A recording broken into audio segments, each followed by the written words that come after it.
welcome to another episode of Claire Haire. You know you miss me. You know you miss your scalp. Just put me on for 5 minutes. Yes, I know. Yeah. Some of our chemicals are you're in right now? some of the side effects. A little uterine misstep. Alrighty then. Anyway, so today's topic, we're going to be going into why relaxers are allegedly being accused of causing fibroids and other uterine cancers. I'm going to go and just jump right into it and tell you that this is an ongoing investigation. Therefore, blah, blah, blah, everything's alleged. But we really know what really happened. But basically, the main thing that I want to start off with is the fact that I did suffer from fibroids for a little bit. And a lot of people are just like, how do you know if you have fibroids? You'll know. Because the regular cramps feel like cramp tractions, okay? That's number one way. But number two, just overall, you feel like your body doesn't feel good. Like you can just tell, because like who I am now with how my body is compared to then they're like miles away. The health level's there. I wanted to put that it's very important that you guys know so many side effects that I was saying beforehand. And the main thesis statement before you even finish this video is that y'all don't care. I mean, how many of them commercials that they put on the TV about how cigarettes are known causes of A, B, and C, infertility, possible psychosis, possible, deterioration of teeth, deterioration of your esophagus. You guys don't care. It's the same thing with relaxer. They've told you guys time and time again what relaxers do, what they can cause, what's the probability of your longevity or mortality, what type of risk that relaxers overall put you at. But like I said later on in the videos, I'm going to describe later is why we even did relaxers in the first place. But my main thing is the fact that y'all don't care. But let's go into the main reasons why you do care. The main question is why a relaxer? So the first thing that I have as notes is that conformity.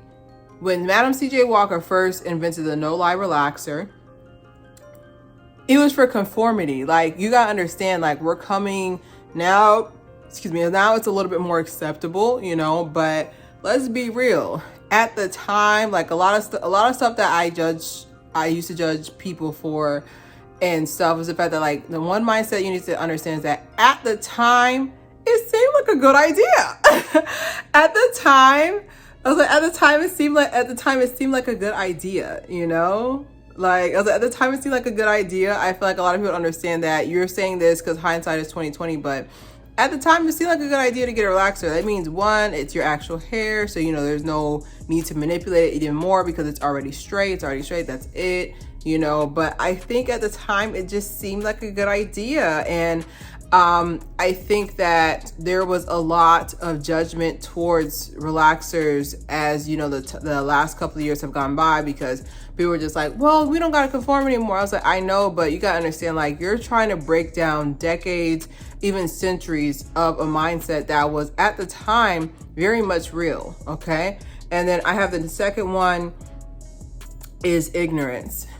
There was just no other way to them, So in their mindset, they're thinking, this is the only way I can have straight hair. This is the only way that I can manipulate my strands, because technically when you straighten your hair, once it's raining outside, or even, this is silk press season, once it rains outside, or let you do 10 jumping jacks, it's over. So it's over. Like, I don't know why there was like this thing of people saying like, why do you get a relaxer when you can get straight? I was like, I mean, honestly, with a relaxer, like, you don't have to do anything. I mean, unless, for the most part, typically new growth don't start popping up around eight weeks anyways. For me, it was 3 weeks. Lord, my curls are stubborn. So they are stubborn. Week 3, the person who did our relaxer was just like, I know I put the full amount. I was like, I know, girl, it's not you. It's genetics. My hair does not like the relaxer. They don't go together for too long. But I can definitely say for sure that we need to understand that that's what they had at the time. I mean, look at the products. Like, now it's just like back in the day was the pink or the blue lotion, pink lotion or blue magic. Now, like, they have like this thing so specific where it's just like, oh, are you type 4 low porosity, Leo, who's non-gluten free? Like, they have a natural hair product for you. Like, back in the day, they didn't have those. So I think a lot of people don't understand, like there just wasn't any options back in the day. My next spot is that, what does it mean for you? And that's the main point that you really want to also take from this video, is that there is specifically ORS relaxer. Allegedly, the ingredients in it allegedly cause uterine cancer and other endometriosis or fibroids that are associated with like with your uterus for the most part.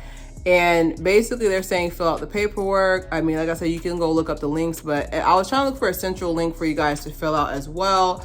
As someone who did suffer from fibroids due to relaxers, do I see myself filing for a lawsuit? Probably not. I feel like there's a lot that the defense can go after, especially since it was a voluntary act, even though it was a consumer product. There's a lot that the defense can go after, and like, honestly, I've moved past it. I haven't had a relaxer touch my scalp in over a decade, so it's just like, it's not really something that happens to me. But if you do feel like you have suffered from this, it's not like an infomercial, but if you do feel like you suffered from it and you have, doctor proof of a sonogram of it, I would definitely give it a shot. I mean, at the end of the day, we did what we could because it was a good idea at the time. So if you feel like this is something that is related to you, I would definitely say for sure go do it. I have like some solutions here as well, because if I'm not here to just talk up in your ear. What I did to get rid of my fibroids was, number one, I stopped drinking soda. I haven't drunk soda in over a decade. That's why I said, like, it's been so long, like, why would I even file now? But like, I haven't drunk soda instead of a decade. And I'd also be like, but how do you drink? I do a cranberry and vodka. I do not do cranberry and Coke. I also don't do Coke. I just want to put that out there. But it's just like, there's like so many different ones that you can do, but the number ones that I have on here too is no dairy and no red meat. And I think dairy was like the hardest part. Red meat, I'm not really a red meat fan because my body never broke it down in the first place, but I feel like no dairy has changed. Like, even my stomach, like, I don't even bloat when it's that time, so I don't bloat at all. So I think dairy definitely came from. I think dairy also my dairy decreased, and so did my acne. Like, of course I get like a couple of trouble spots here and there, but pretty much I don't have anything on my face since I stopped consuming dairy. And yes, that includes cheese.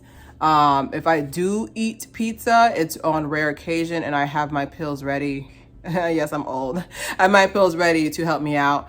I also stay away from red meat. So I would eat maybe, there's a word for it where you only eat chicken. Like, you only eat, like, you're like a bird eater or something. I'm just like, okay, it sounds so dark. You're a bird eater. But, I stay away from that. I think I have one steak a month.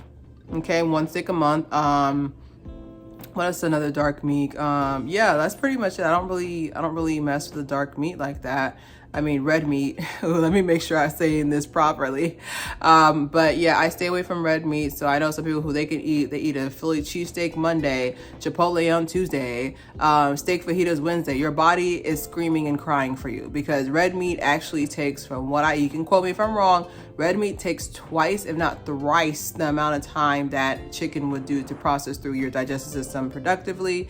So I personally feel like if you're gonna eat that much red meat, do a detox once a week, which that tells me, that's another thing too that helped me with detoxing everything, is the fact that I make sure I do a lemon lime detox once a week. And then I also make sure that I eat at least 2 servings of veggies a day. Yes, even for breakfast, I'll eat it with a side of carrots or a slice of tomato.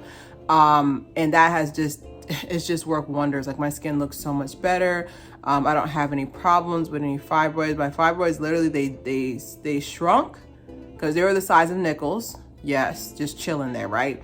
They shrunk and then they dissipated. So if these work for you, if they don't, if anything, please let some of your suggestions below as well, because somebody else might be suffering from it and you can help them out. But I just feel like my main thing is the fact that it's still your choice. I don't want you to feel like I'm coming on here to be like, you can't, how dare you? It's like, I hope you don't think I'm coming on here to be like, how dare you relax with it? Because there is healthy, relaxed hair. There are women that they still are able to have a healthy pregnancy with relaxer, but my body's very sensitive. I think I ate like mac and cheese at 2 o'clock.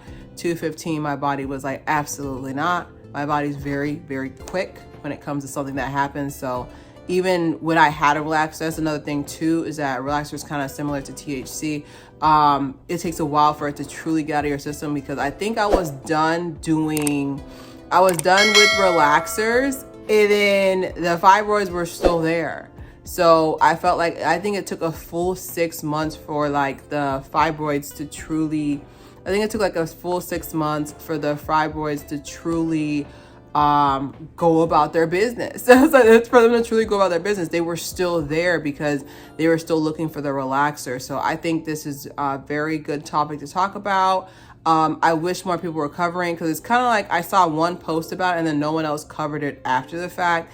And I think a lot of us, especially in the natural hair community and the relaxed hair community, I think we need to talk about it more, because I really want us to be more open now. I feel like there was a lot of secrets going on, Chamber of Secrets going on. There's a lot of secrets going on when it comes to hair stuff. Because like I said, like even with, certain edge controls, like if I find them, if I ever find an edge control that makes your hair fall out, I will not be promoting it. I will tell you up front. I feel there's a lot of that going on. Like, the Diva, I forgot what it was, some Diva curl or something that was going on, that their hair was falling out, and a content creator spoke upon it. And I like the fact that she did this, because what ends up happening is that the quieter you keep it, the more it can just be settled out of court. So what I mean by that is that we gotta keep applying pressure. It is a wound, and what do we do to wounds? We apply pressure. So don't forget to subscribe, share. It's Claire Haire. Saya, another one has gotten the texturizer / Gina curl. Soon, everyone will return back to relaxer.